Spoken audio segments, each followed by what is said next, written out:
चलिए all okay. ठीक है। आज का जो हमारा टॉपिक है वो है झारखंड की नदियां, है ना। झारखंड में बहुत सारी प्रमुख नदियां हैं जिसको पढ़ना बहुत इंपॉर्टेंट है। हर एग्जाम में आपको नदी से रिलेटेड एक आध क्वेश्चन डेफिनेटली आपको देखने को मिलेंगे, चाहे वो जेएसएससी हो जेपीएससी हो। ठीक है। और मैं कोशिश करूंगा कि ये वीडियो देखने के बाद आपको नदी से एक भी प्रश्न नहीं छूटना चाहिए।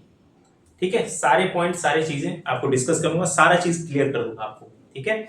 और अटेम्प्ट्स बताऊंगा, इस तरह से आपको समझाने की कोशिश करूंगा कि एक भी प्रश्न अगर नहीं भी आता तो भी आप क्लिक कर सकते हो आंसर को। ठीक है। तो हम आज पढ़ने वाले क्या है, झारखंड की नदियां, प्रमुख नदियां कह सकते हैं या झारखंड की नदियां भी कह सकते हैं। ठीक है। प्रमुख सारी लगभग, ज्यादा तो नदी है नहीं, लेकिन जो जो नदियां हैं वो इंपॉर्टेंट इंपॉर्टेंट उनको तो जानना जरूरी है। उसके साथ भी कुछ अदर जो सहायक नदियां हैं उसको भी आपको समझना है। सबसे पहले एक चीज बता दें, झारखंड की जो भूमि है ना, झारखंड की जो भूमि है वो कैसी है, पहले ये समझना पड़ेगा। ठीक है। झारखंड का जो लैंड है वो कैसा है। तो झारखंड का जो लैंड है वो क्या है, चट्टानी है, आर्कियन युग की चट्टाने, आर्कियन युग की चट्टाने आपने सुना होगा। ठीक है। तो इसको हम बाद में डिस्कस करेंगे। सबसे पहले आपको यह समझ लेना है कि ये चट्टान है ना, ये चट्टानों से बना हुआ हमारा झारखंड है। और चट्टान होने के कारण क्या होता है, चट्टान में जो पोरोसिटी होती है ना, पोरोसिटी जानते हैं क्या होता है। पोरोसिटी होता है जो पानी को सोखने की जो क्षमता होती है। जैसे आप एक ईंट ले लो, ईंट में अगर एक ईंट देखोगे, ईंट में क्या होता है, जिसको ब्रिक्स बोलते हैं, बीच में गड्ढा होता है। उस गड्ढे में अगर आप पानी डाल के छोड़ देते हो तो 2 मिनट बाद क्या होगा, वो सारा पानी वो ईंट क्या करेगा, एब्जॉर्ब कर लेगा। उसके अंदर क्या है, थोड़े छोटे छोटे छेद होते हैं, है ना, छोटे छोटे होल्स होते हैं जो उस पानी को क्या करते हैं, एब्जॉर्ब कर लेते हैं। तो उसके अंदर क्या है, पोरोसिटी है। लेकिन यहाँ की जो भूमि है वो क्या है, चट्टान से बनी हुई है, जिसके कारण यहाँ की पोरोसिटी है वो क्या है, काफी कम है। यानी पानी को सोखने की क्षमता क्या है, कम है। तो भी जो भी बारिश होती है यहाँ पे झारखंड में, जो भी बारिश होगी वो क्या होगा, अगर पानी को नहीं सोखेगा तो वो क्या होगा, ये फ्लो होके क्या होगा, बह जाएगा। और फ्लो होके बह जाने के कारण यहाँ की जो नदियां हैं वो क्या हो जाती हैं, बरसाती नदियां बन जाती हैं। यानी बरसात के समय ही आपको देखने को मिलेंगी नदियों में पानी, और बरसात खत्म तो बहुत ही कम या नाम मात्र का पानी रहता है उसमें। ठीक है। तो एक क्वेश्चन आपका यहीं से खत्म हो गया कि झारखंड की नदियां कैसी हैं, तो वो बरसाती नदियां। क्लियर है, सारी बरसाती नदियां हैं। कुछ नदियां, एक आध नदी है एक्सेप्शन, वो मैं बताऊंगा जो बरसाती नहीं है। ठीक है। तो ये समझ में आ गया कि यहाँ की नदियां बरसाती क्यों है, क्योंकि ये चट्टान से, हमारा जो भूमि है, झारखंड की भूमि है, वो चट्टानों से बनी हुई है, जिसके कारण यहाँ की पोरोसिटी कम होने के कारण यहाँ की जो नदियां हैं वो बरसाती हैं। और बरसाती नदियां की खासियत ये है कि अगर ये पोरोसिटी कम होगी, मान लीजिए अगर पानी को सोखने की क्षमता कम होगी तो क्या होगा, जो जल का जो स्टोर है ना, भूमिगत जल, जल के भूमि के अंदर जो जल है उसके अंदर तो जल स्टोर होगा नहीं, तो क्या होगा, यहाँ की भूमिगत जल की मात्रा क्या हो जाएगी, कम रहेगी। रहेगी तो दो तरह की जल होती है ना, यानी एक सतही जल होती है और एक भूमिगत जल। ठीक है। सतही और भूमिगत। सतही आपको पता है क्या होता है, सतही जो सतह पर होता है, जैसे डैम्स हो गए, डैम्स में आपको वाटर दिख रहा है, ठीक है, आप जाओगे तो पानी दिखेगा, तो वो हमारा क्या है, सतही जल है। और एक हमारा भूमिगत। भूमिगत मतलब जो हम ट्यूबवेल से निकालते हैं, जमीन के अंदर से जो पानी निकालते हैं, वो क्या है, भूमि के अंदर का जो जल होता है उसे भूमिगत जल कहते हैं। ठीक है, सिंपल सी बात था ये है। सतही जल में आपका डैम हो गया, तालाब हो गया, है ना, नदी हो गया, ये सब क्या है, सतही जल है। और भूमिगत जल जमीन के अंदर जल है। तो क्वेश्चन ये पूछा गया कि झारखंड की कुल भूमि का या कुल भूभाग का, झारखंड की कुल भूभाग कितना प्रतिशत जल उपलब्ध है। कुल भूमि का, झारखंड की जो क्षेत्रफल है आपको पता है 79,000 समथिंग स्क्वायर किलोमीटर होगा, उसकी भूभाग का लगभग 2%, कितना, 2% भाग पर ही जल है। जितना क्षेत्रफल झारखंड का है उसका 2% भाग पर क्या है, जल है। क्वेश्चन ये यहां से भी क्लियर हो जाना चाहिए, नोट्स बनाइएगा। ठीक है, ये भी क्वेश्चन पूछा गया कितना प्रतिशत भाग पे जल पाया जाता है, 2%। एक भी बता रहा हूं, एक भी क्वेश्चन नहीं छूटेगा, मैं जैसे बता रहा हूं। अब ये 2% जो जल है वो दो तरह का होगा, या तो भूमि के ऊपर होगा या भूमि के नीचे। तो भूमि के ऊपर सतही जल, भूमि के नीचे हमारा भूमिगत जल। क्लियर हो गया?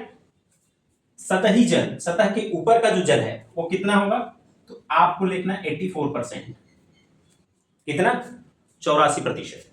और भूमिगत जल इसका बाकी 16%, या 85 या 15 भी आप एक रफली आइडिया लेके रख सकते हैं। तो भूमिगत जल कितना है? 16%। सतही जल कितना है? 84%। अब बताइए आप, अभी जो मैंने अभी बताया कि पोरोसिटी कम है, पोरोसिटी कम होने के कारण जल जो वर्षा वाला जो जल है उसको सोखने की क्षमता कम होने के कारण भूमिगत जल क्या होगा, ज्यादा होगा या कम होगा? कम होगा। इसीलिए भूमिगत जल कितना है? 16%। और सतही जल कितना है? 84%। यहां से कोई भी क्वेश्चन मेरे ख्याल से नहीं छूटना चाहिए, चाहे क्वेश्चन कितना भी घुमा दे, आपको पॉइंट समझ में आ गया होगा। क्लियर है? ठीक। अब हम बात करते हैं नदियां, ठीक है, झारखंड की नदियां के बारे में। यहां तक समझ में आ गया कि झारखंड की नदियां कैसी हैं। तो ये सारी क्या है? बरसाती नदियां। अब झारखंड में जो नदियों को कैटेगराइज किया गया वो दो तरह से किया गया है। कौन सा? एक उत्तरवर्ती, है ना, और एक पूर्ववर्ती या दक्षिणवर्ती कह सकते हैं। पूर्ववर्ती या दक्षिणवर्ती, दो तरह की नदियां हैं। एक उत्तर की तरफ बहती है और एक दक्षिण या पूरब की तरफ बहती है। ये भी क्वेश्चन आपको ध्यान में रखना चाहिए कि झारखंड की नदियों को कितने भागों में बांटा गया? 2 भागों में। ठीक है। झारखंड की कौन सी दिशा में नदी नहीं बहती? आपको देखना चाहिए, पूरब है, उत्तर है, दक्षिण है, कौन सी नहीं है? पश्चिम। यानी पश्चिम की साइड आपको कोई भी नदी नहीं दिखेगी झारखंड। ये भी पॉइंट आपको क्लियर होना चाहिए। समझ में आ गया? ठीक। अब थोड़ा सा मैप बनाने की कोशिश करेंगे, ठीक है। मेरा ड्राइंग थोड़ा सा खराब है तो थोड़ा कोऑपरेट करिएगा।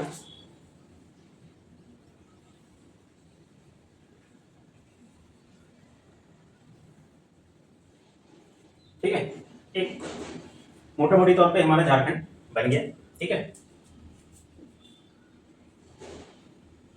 थोड़ा सा 19-20 होगा, थोड़ा आप लोग कोऑपरेट करिएगा। चलिए, उत्तरवर्ती। अब यहां पे आप बताइए पूरब किधर है? तो आप बोलोगे सर पूरब हमारा ये है, ये हमारा क्या है? पूरब। और ये हमारा पश्चिम। इधर हमारा उत्तर होता है हमेशा, क्या होता है? नॉर्थ। और ये हमारा दक्षिण, साउथ। ठीक है, इतना तो आपको पता होना चाहिए। इसके बाद हम ये एक्सपेक्ट करते हैं कि आपके पड़ोसी जो राज्य हैं वो भी आपको पता होना चाहिए। पूरब में क्या है? पश्चिम बंगाल। इसका उल्टा क्या होता है ना? वेस्ट बंगाल। इधर हमारा बिहार, ऊपर बिहार, नीचे उड़ीसा, इधर छत्तीसगढ़ और यूपी। 5 राज्यों से घिरा हुआ है। यहाँ पर भी आपका एक क्वेश्चन मेरे ख्याल से आपको देखने को मिलेगा। तो ये भी हमारा टॉपिक क्लियर हो गया, कवर हो गया। ठीक। तो झारखंड की 2 नदियां मैंने बताया, उत्तरवर्ती और पूर्ववर्ती। उत्तरवर्ती कौन सी होगी? जो उत्तर की तरफ बहती है, यानी नॉर्थ। ये उत्तर है ना, यानी इधर से नदियां कहां जाएगी? ऊपर की तरफ। ठीक है। पूर्ववर्ती कौन सी होगी? जो इस तरफ बह रही होगी, या दक्षिण या नीचे की तरफ, है ना। तो दो ही, या तो इधर होगी या इधर होगी। ठीक है। 2 ही तरह की नदियां हैं, या तो इधर होगी या नीचे होगी या ऊपर होगी। क्लियर है इतना? ठीक है। अब हम थोड़ा सा मैप से समझने की कोशिश करते हैं, और मैप से समझने की एक खासियत ये होती है कि ये कभी भी आप भूल नहीं पाओ। ठीक है। तो इसको मैं थोड़ा रफ कर देता हूं।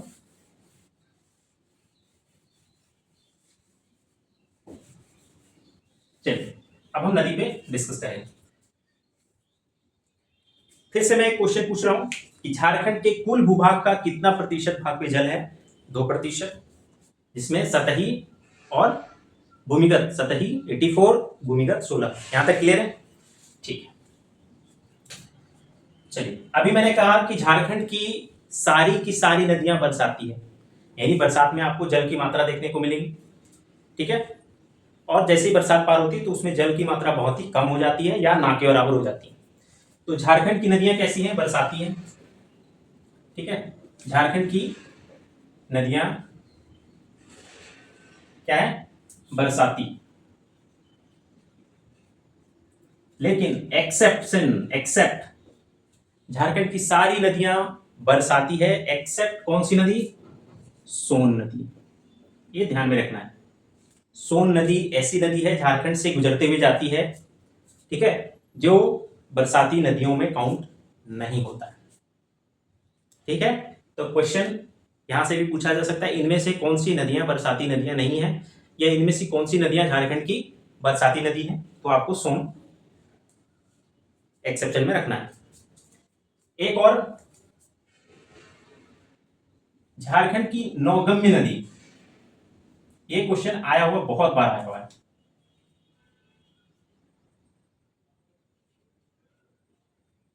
नौगम्य नदियां, झारखंड की नौगम्य नदियां मतलब हो गया कि जिसमें नाव चलते हैं, नाव। तो झारखंड की अगर बरसाती नदियां हैं तो एक बात बताओ, बरसाती नदी में नाव हमेशा चलेगा क्या? नहीं, क्योंकि नाव वाला वहां क्यों रखेगा जहां पे सिर्फ बरसात में चलेगा? बरसात में कौन घूमने जाएगा, या कौन इस पार से उस पार जाएगा? तो बरसात के बाद भी जाएगा, नॉर्मल जगह पे घूमना चाहिए, या नॉर्मल जगह पे वो नाव चलाएंगे। सिंपल सी बात है। तो नौगम्य नदी झारखंड की सिर्फ एक ही है, ठीक है, और वो कौन सा है? मयूराक्षी नदी। कहां पर है वो मैं भी बताऊंगा। मयूराक्षी नदी याद रखना है। 2 पॉइंट, झारखंड की बरसाती नदी, सारी नदियां बरसाती हैं एक्सेप्ट सोन नदी, और झारखंड की नौगम्य नदी कौन सी है? मयूराक्षी नदी। क्लियर है? चलिए, ठीक है। अब सोन नदी कहां पर है ये समझने की कोशिश करें। देखिए, सोन नदी हमारा यहां से गुजरते हुए और यहां पर हमारा क्या है, गंगा नदी जाती है और झारखंड को टच करते हुए जाती है। ठीक है, ये याद रखना, ये हमारा गंगा है और ये हमारा सोन नदी, सोनभद्र इसको भी बोलते हैं। तो सोन नदी झारखंड को टच करती है, झारखंड से गुजरते हुए जाती है, इसलिए इसको जानना जरूरी है। और ये गंगा नदी है, और गंगा नदी भी झारखंड के बॉर्डर को, साहिबगंज, ये जो एरिया है ना, ये साहिबगंज एरिया, यहां पर भी टच करते हुए जाती है। ठीक है, 2 चीजें, नदियां आपको क्लियर हो गई, सोन नदी और गंगा नदी। मेरे ख्याल से यहां से कोई भी टॉपिक अनक्लियर क्या हुआ? अच्छा,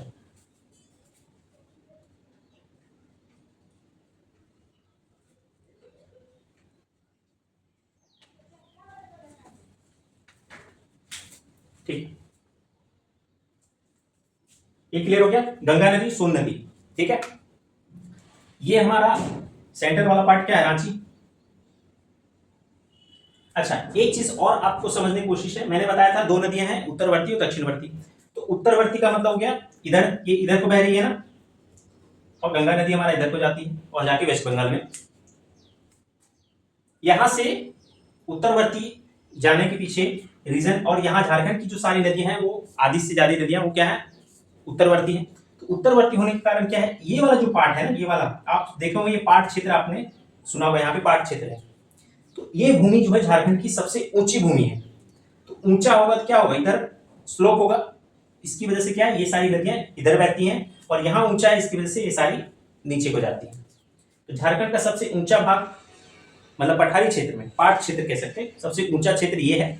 पॉइंट हमारा यहाँ पारसनाथ पहाड़ी है, वो अलग चीज है, लेकिन झारखंड की जो भूमि है वो सबसे ज्यादा ऊंची कहाँ पे, पाट क्षेत्र में है। ठीक है, पाट क्षेत्र में हमारा लोहरदगा, आपका गुमला, लातेहार, ये सब पार्ट आता है थोड़ा थोड़ा। तो ये क्षेत्र हमारा क्या है, थोड़ा सा ऊंचा है। ऊंचा होने के कारण क्या है, इसकी जो नदियों, यहाँ की जो नदियां हैं वो उत्तर की तरफ बहती हैं, और बाकी दक्षिण की तरफ और पूर्व की तरफ बहती हैं। ये मेरे ख्याल से क्लियर होना चाहिए।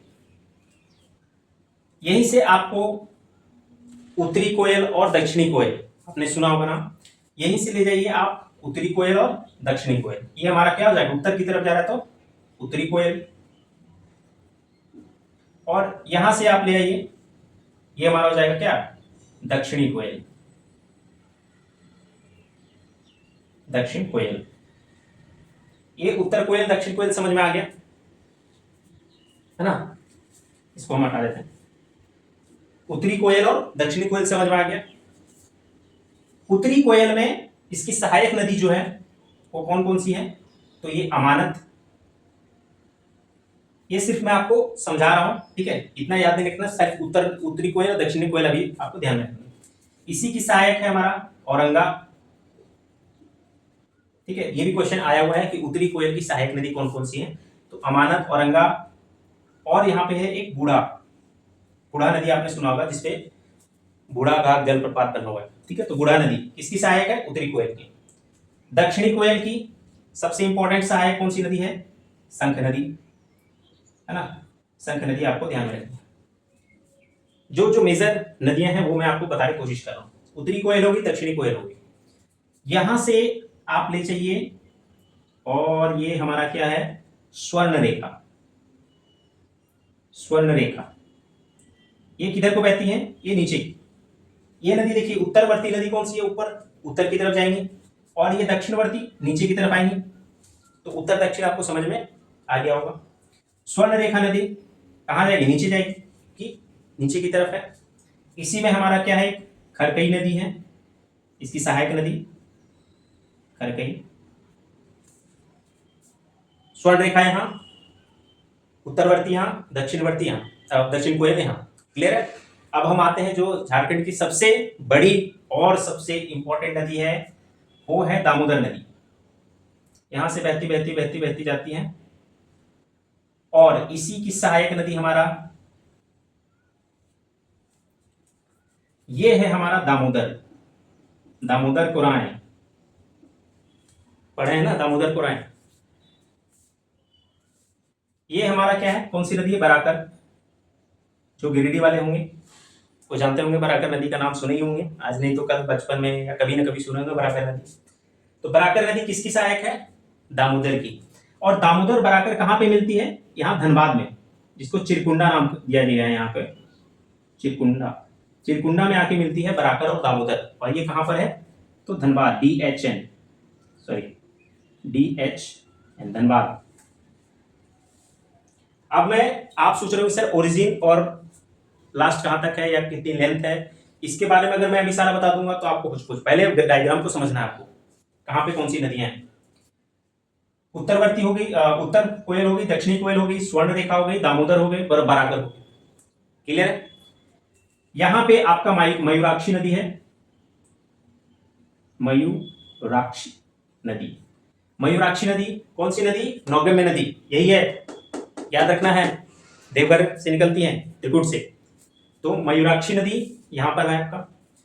एक नदी ऐसा है जो बिहार से आता है, बिहार से ओरिजिन होते हुए झारखंड से पास होते हुए गुजर जाती है, और इस नदी का नाम क्या है? अजय नदी। क्लियर है? यहीं पे हमारा ब्राह्मणी है, बांसलोई है, गुमानी है, यहां गुमानी लिख लीजिए, गुमानी है ना, बांसलोई। ठीक है, ये सब इतना इंपॉर्टेंट नहीं है। मयूराक्षी इंपॉर्टेंट है, अजय नदी इंपॉर्टेंट है। ये मयूराक्षी, ये वाला है ना, मयूराक्षी नदी ये है। अजय, मयूराक्षी, दामोदर, स्वर्णरेखा, बराकर, उत्तरी कोयल, दक्षिणी कोयल, इतना नदी आपको मोटा मोटी तौर पे ध्यान में रखना है। ठीक है? अब इसका ओरिजिन और एंड, इसकी सहायक नदियां कौन कौन सी हैं, वो सब कुछ और डिटेल में डिस्कस करेंगे। और थोड़ा सा एक यहाँ पे एक बहुत ही इंपॉर्टेंट नदी है, चतरा से निकलती है, जिसको हम फल्गु नदी कहते हैं, जो बहुत इंपॉर्टेंट है। फल्गु, है ना, फल्गु नदी आपको देखना है।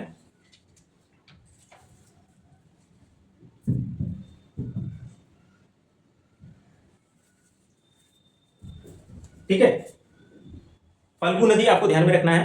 और ये फल्गु नदी इसलिए इंपॉर्टेंट है क्योंकि यहां पे क्या होता है? पिंडदान पड़ता है। जो पिंडदान देते हैं ना, मरने के बाद पिंडदान दिया जाता है, तो वो इसी नदी पे पड़ती है। इसको एक और नाम से जानते हैं, अंतःशिला। अंतःशिला, ये भी क्वेश्चन बहुत बार पूछा गया है कि किस नदी को अंतःशिला के नाम से जाना जाता है, या फल्गु नदी को किस और नाम से जाना जाता है। अंतःशिला किस नदी को जाना जाता है? तो फल्गु। ठीक है, तो ये भी थोड़ा इंपॉर्टेंट है। ये भी कौन सी नदी है? उत्तरवर्ती। फल्गु नदी कैसी है? उत्तरवर्ती, दक्षिणवर्ती, पूर्ववर्ती। तो आपको ध्यान में रखना कहां पर है, ऊपर है तो उत्तर की तरफ जाएगी, है ना। ये ऊंचा भाग है तो यहां से निकलेगी तो उधर की जाएगी ना, तो फल्गु नदी है। सकरी है, चानन है ना, और बहुत सारी नदियां हैं। तो सारा कुछ तो एक वीडियो में डिस्कस करना मुश्किल है। तो मेरे ख्याल से इतना आपको क्लियर हो गया होगा।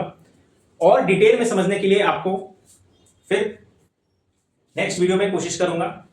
ठीक है, और उसमें मैं सब कुछ बताऊंगा आपको कि कहां से ये नदी निकलती है, किसकी कितनी लंबाई है, कहाँ इसका मुहाना है, ठीक है, कहाँ जाके मिलती है।